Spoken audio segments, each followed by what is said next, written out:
high availability product is named i2Availability. It's based on the core technology I just introduced, the file bed level replication.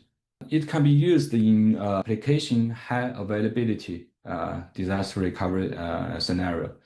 With our i2Availability, the customers can construct high availability infrastructure in the same data center or across different data centers. For example, you can construct HA architecture for a business critical application server, which is reset in CTA. And if you have a disaster recovery center in city B, you can deploy another application server with the same configuration and configure HA for those two servers on different locations. And we have among those two servers, we can do real-time data replication to keep the data identical on both servers. And also we can implement heartbeat detection of the primary server. If anything happens to the primary server, for example, hardware failure or virus attack, we have automatic failover functionality can fail over the services from the primary server to the standby server. With the i2Availability HA, we can achieve both near zero data loss and near zero system downtime, which means RPO and RTO near zero. Here's the architecture. This is i2Availability, our central data platform. This is the production server, and this is the standby server. We can do real-time replication and real-time monitoring of the system status. When in the normal operation status, the services will be running on the production server. If anything happens, the production server is failed, the services will be failed over to the standby. And when the primary server is up online again, everything is fixed. If there's data increments on the standby server, we can also do reversed replication to replicate the data increments on the standby server to the primary server, and then fail back the services to the primary server.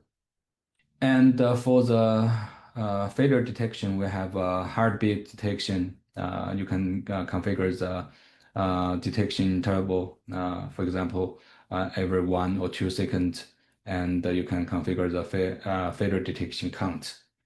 Upon this rule, it will be considered as a failure detected on the primary server. And also we can have a witness node to avoid brain speed. Here you can monitor those objects, including the system services, process, the memory, CPU, and the disk usage, and also you can implement some custom scripts for monitoring. For the failover, if the primary server is failed, we have a virtual IP. It will be switched from the primary server to the standby server. So the application services will be accessed from this virtual IP.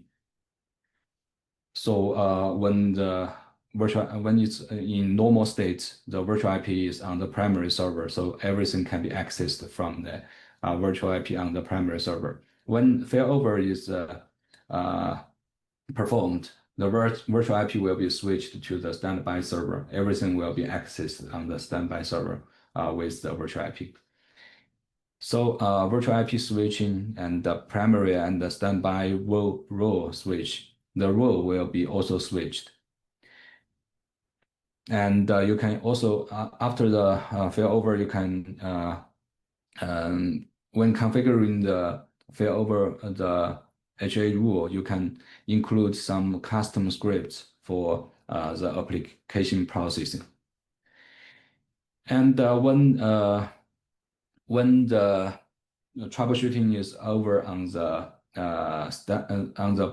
primary server, you can fill back the services from the previously it's the standby from the standby to the primary.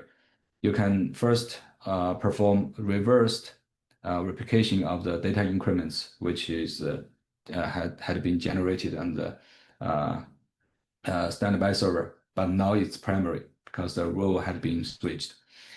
So you can do the reverse replication to replicate the data increments from standby to the primary, and then the virtual IP will be switched back, and the primary standby role will be also switched, and and after that you can also implement custom scripts to do the application processing. And we have HA groups. HA group, you can, for example, some of the applications they require several servers support. For example, database is running on another server, application is running on a separated server. So when to fail over, you have to fail over both the application and the database server to the standby. So by using the HA group, you can do the failover of the application cluster. So here are some application scenarios. This is the application HA. It's the most the most common application scenario, the primary server and the standby server. And here's the HA based on shared storage. For example, two servers they share the same storage, so their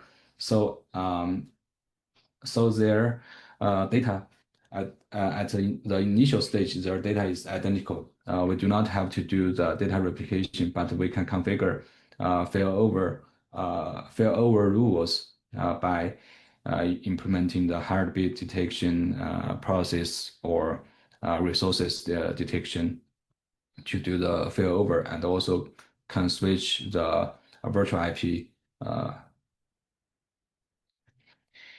And this is many-to-many HA. Just now I've introduced the HA group that you can have a standby cluster pool at the disaster recovery center. The application cluster can be switched from the primary center to the disaster recovery center. And the HA and disaster recovery combination, because the i2Availability, it only guarantees the data real-time replication to make sure the primary server and the standby server data identical. But it cannot. It can only avoid some physical failures like a hardware power outage on the primary server.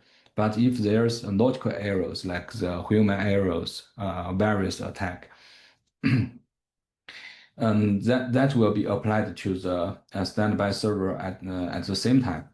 So by combining the i2CDP, you can have the primary server and the standby server data identical, but at the same time on the standby server you can save a copy of the data increments, which is recorded in the CDP log.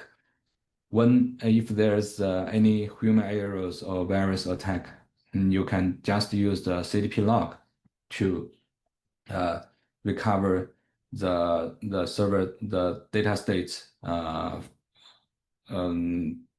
You can perform point-in-time recovery of the server data state. The granularity is at the macro second level. Okay, that's for my presentation.